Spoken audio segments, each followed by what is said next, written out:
আশাপূর্ণা দেবীর বিখ্যাত গল্প দশায় শনি আজ আপনাদের পড়ে শোনাব। ভালো লাগলে লাইক এবং সাবস্ক্রাইব অবশ্যই করবেন। একটু 18 বছরের ভঙ্গিতে হাত উল্টে বলবে আবার নতুন কি? যা বলবার তাই বলেছে। আমি ওই বিচ্ছিরি বুড়োটার কাছে টাকা ধার করতে যাব না বাবা। বলে কি না, তুই আসিস কেন, তোর দিদিকে পাঠিয়ে দিবি। হিটুর কথা শেষ হবার আগেই আদিত্য খক খক করে কেসে ওঠে। খানিকক্ষণ কাশতেই থাকে। হয়তো ওই কাশিটার অবকাশে খানিকটা শক্তি সঞ্চয় করে নেয়, অযৌক্তিক যুক্তি প্রয়োগের শক্তি।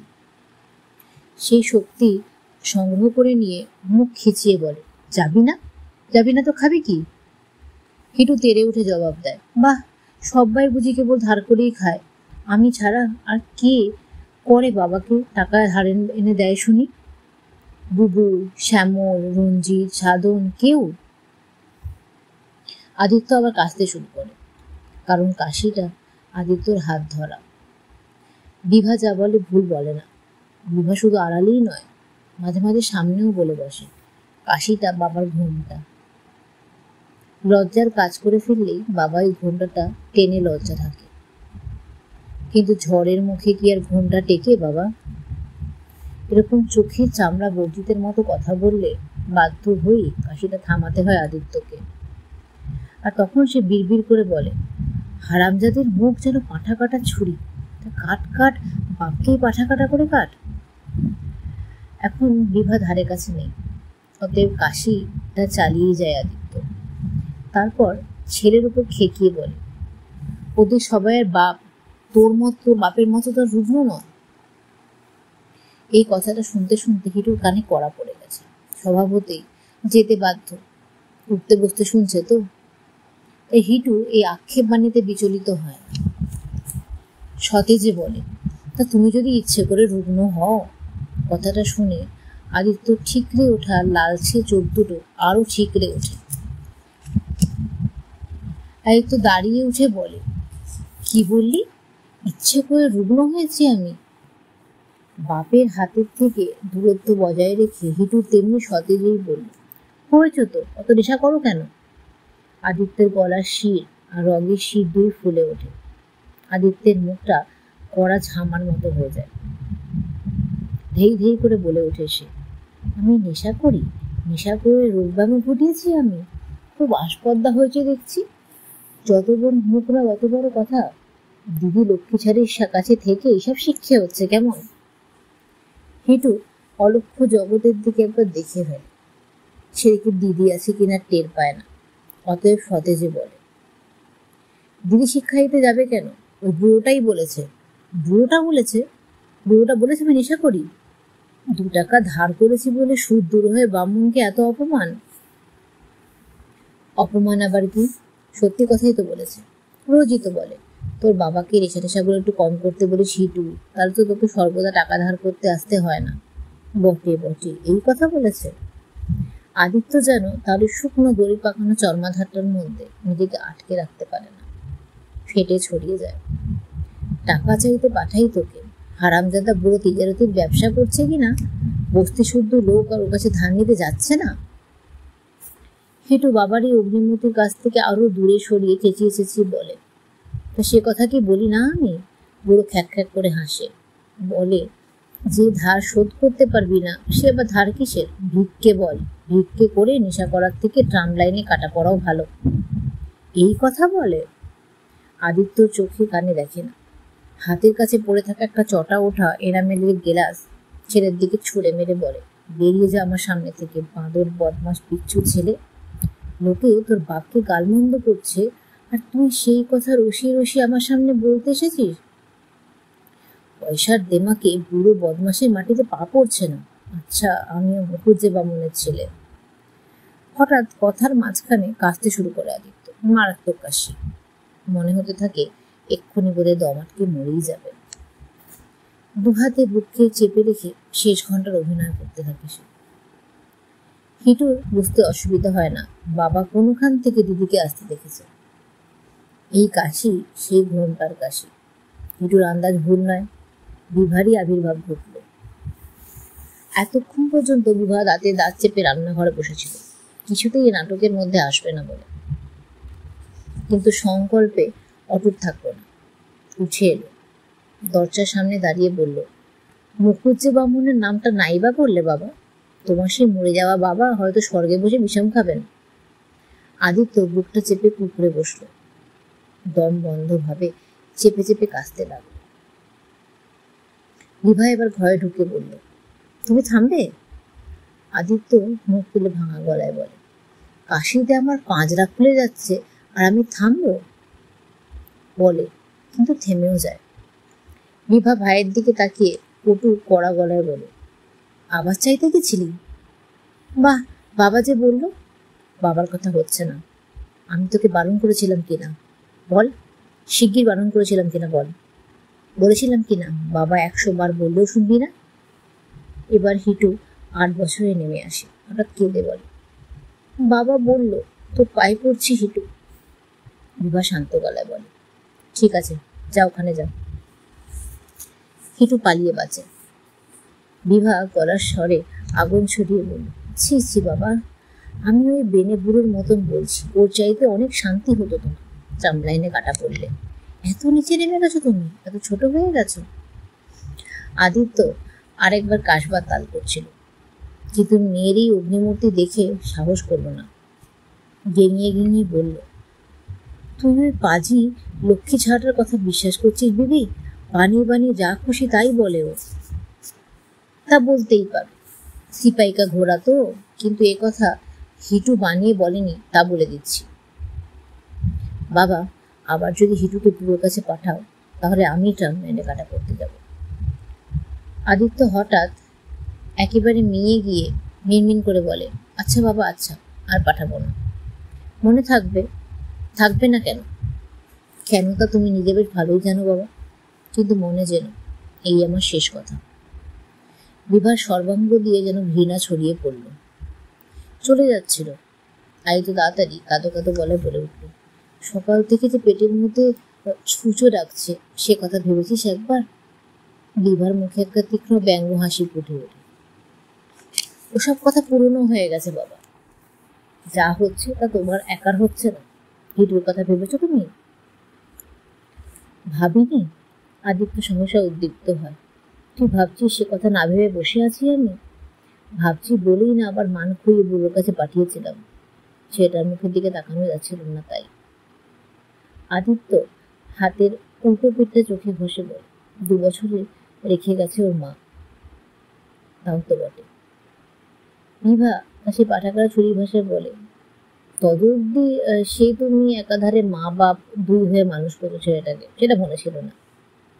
তাই বাবা, না যাক, তোমাকে বলা দেয়ালটাকে বলা একেবারে মানুষ নামের বাইরে চলে গেছো। আদিত্য খুই খুই করে বলে, বল বল, যত পারিস বলে নে। তাই বেশি দিন বলতে হবে না, এই খাঁচাখানা শেষ হয়ে এসেছে। বিভা তো আদিত্যর মেয়ে, বিপিতা নয়, সত্যিকারের বাপ। তবু বিভার মধ্যে যে ঘৃণা তেমনি আক্রোশ। বিভা যেন বাপকে কুকুর বিড়ালের অধম মনে করে। ওর দেখা দেখি হিটুটাও বাপকে অবজ্ঞা করতে শিখেছে, ঘৃণা করতে শিখেছে। 2টো ঘর নয়, একটাই ঘর, ছেঁচা বেড়ার দেওয়াল দিয়ে 2টো করা। বিভা সেই এদিকের ঘরে এসে দেখলো হিটু মুখ বুজে বসে আছে। আরে মায়া হলো, ছেলেটা সকাল থেকে কিচ্ছু খায়নি, তবু মায়া খেলো ভার আলমারিতে তুলে রেখে। বিভা কড়া বলল, বুড়ো কি বললো রে? হিটু মুখ তুলে কাঁদো কাঁদো গলায় বলল, বললাম তো বাবাকে নেশা করতে বারণ করলো। ও কথা শুনেছি, আর কি বলল? দিদি জেরার সামনে দাঁড়ানোর অভিজ্ঞতা আছে হিটু, তাই আর কালক্ষেপ না করে বলল, রোজ যা বলে, তুই ছেলে মানুষ, রোজ টাকা নিতে আসিস কেন? দিদিকে পাঠিয়ে দি, অবস্থাটা বুঝবো, তুমি গেলেই ঠিক করে দেবে দিদি। হিটুর স্বরে আবেদনের সুর। হিটুর পেটের মধ্যেও যে ছুঁচো ডাকছে।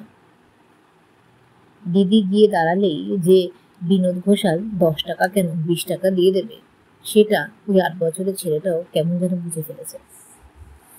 কিন্তু বিভার মধ্যে নমনীয়তার লেশ মাত্র নেই। বিভা আগুনে পোড়া গলায় বলে ওঠে, আমি গেলে একখানা থানি টেনে যাবো, বুঝলি হেটু? টাক মাথাটা ছাতু করে দিয়ে ফিরে এসে ফাঁসি যাব। হেটু শিউরে চুপ করে যায়। বিভা আবার বলে, এই তোকে কষ্ট করে বলে দিলাম হেটু, আমরা এই 3টে মানুষ যদি না খেয়ে শুকিয়ে শুকিয়ে এখানে মরে পড়ে থাকি, তবু কারোর কাছে টাকা ধার করতে যাবি না। হেটু সেই শুকিয়ে যাওয়া মরার অবস্থাটা ভাবতে চেষ্টা করে দুপুরে কেঁদে ওঠে। ইচ্ছে করলেই তো আমি রোজগার করতে পারি। ইচ্ছে করলেই তুই রোজগার করতে পারিস? বিভা ব্যঙ্গ তিক্ত গলায় বলে ওঠে। তাই নাকি? তা সে রোজগারের জায়গাটা কোথায়? রাইটার্স বিল্ডিং এ কোনো অফিসারের পোস্ট খালি হয়েছে বুঝি? হিটু এবার শক্ত হয়, গম্ভীর গলায় বলে, ঠাট্টা করে কোনো লাভ নেই। মোড়ের চায়ের দোকান থেকে তো আমায় রোজ বলে। চায়ের দোকান থেকে? বিভা বসে পড়ে স্তিমিত বলে, চায়ের দোকানে চাকর হবি তুই? হিটু এই ধিক্কারের সামনে নরম হয়ে বলে ওঠে, গরিবের আবার মান কি? গরিবেরও মান থাকে হিটু। গরিব আর কিছু না পারো, মরতে পারে। খবরদার চায়ের দোকানের দিকে যাবি না। হিটু এবার উত্তপ্ত হয়, না যাব না। রোজ বিকেলে বাবার জন্য চা চেয়ে আনতে হয়, বিকেলে বাবাকে চা এনে দিস তুই? বিভা কিছু বলার আগে হঠাৎ আদিত্য মুখার্জির নাটকীয় আবির্ভাব ঘটে।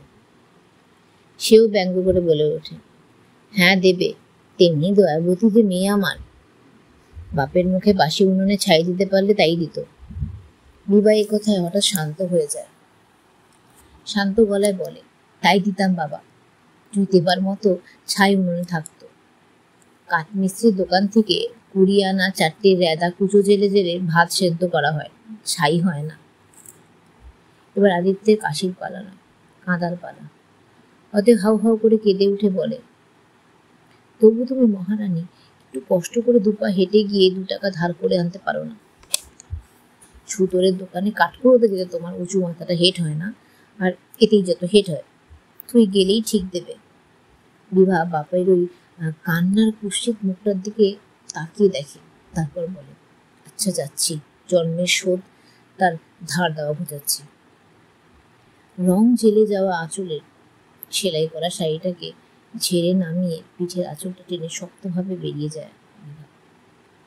কিন্তু ঘোষালের বাড়ির গলিতে ঢোকার মুখেই থামতে হলো বিভাকে। সামনে শরীর। শরীর ওকে দেখে দাঁড়িয়ে পড়ে বলে, বিবি তুমি এখানে? বিভা ওর দিকে তাকিয়ে দেখে। ঝকঝকে চেহারার দিব্যকান্তি তনু এই লোকটার দিকে তাকিয়ে তো ওর মতো দিনহীনের কোনটা আসারই কথা। কিন্তু বিভার তো সবই ওর উপর পালট। তাই বিভা কোনটার বদলে দিব্য সপ্রতিভ এবং প্রায় বিদ্যুতের মতো গলায় বলে ওঠে, গরিবেরা আবার এখানে সেখানে, বরং ভাবছি আপনি যে হঠাৎ গাড়ি ছেড়ে মাটিতে। শরৎ ব্যগ্রভাবে বলে, আমি তোমাদের বাড়ি যাচ্ছিলাম। আমাদের বাড়িতে? আপনি? অবাক করে দিলেন যে। শরীরে বিদ্রুপ গায়ে না মেখে তাড়াতাড়ি বলে, অবাক হওয়ার কি আছে? তোমার বাবার সঙ্গে একটু দরকার ছিল। বাবার সঙ্গে দরকার? বিভা তীক্ষ্ণ হয়, দিদারা ধার করে পালিয়ে বেড়াচ্ছে বুঝি? শরীর তার চেহারার মতোই মার্জিত ভদ্রভঙ্গিতে বলে, না না, ছেঁচিয়ে কি কথা, একটা ট্রানজিস্টার সারাতে দেবো বলে। প্রস্তাবটা অদ্ভুত কিছু নয়। আদিত্য মুখুজ্জে নামের লোকটা একদা এই কাজ করেই খেত। রেডিও সারাইয়ের দোকান ছিল তার একটা, ছোট দোকান, তবু আয় ছিল দিন, কারণ ওর হাত ছিল চৌকস। শুধু রেডিওই নয়, ঘড়ি টড়িও সারাতে পারত। হরদমই খদ্দের আসতো তার। নাইতে খেতে সময় পেত না, কিন্তু নেশাই শেষ করলো লোকটাকে। ছিল এ রোগ চিরকালই। বউটা মরে গিয়ে পর্যন্ত একেবারে লক্ষ্মী ছাড়া হয়ে গেল। প্রতিদিনই আজ তেমন জুত নেই শরীরটায় বলে দোকানে না গিয়ে দোকানটা উঠল। যারা বাড়ি চিনে বাড়িতে মাল পৌঁছে দিয়ে সারিয়ে দেবার জন্য অনুরোধ উপরোধ করত, তাদের জিনিস ফেলে রেখে 6 মাস দেরি করে বিরক্তিভাজন হলো। মুখের দিকে একটু তাকিয়ে থেকে বলে, ধ্বংসের পথটাই বেছে নিলে তাহলে? বিনোদ ঘোষালের সঙ্গে বিয়ে ঠিক হয়ে গেছে? বিভা আরো হেসে বলে, আগে হয়নি, এই মাত্র ঠিক হলো। ভেবে দেখলাম যে যতই বড় লোক হোক, বিনোদ ঘোষালের গিন্নিকে ডেকে ঝিয়ের চাকরি অফার করতে আসতে কেউ সাহস করবে না। দশায় শনি বইটি, না হলে মায়া, মমতা, স্নেহ, সহানুভূতি, এমন সব ভালো ভালো জিনিসগুলো ঝেড়ে ফেলে দেয় কেউ? আর কি প্রত্যাশা ছিল ওর? কি থাকতে পারে গেজেল আদিত্য রোগা হাড় গিলে মেয়েটার?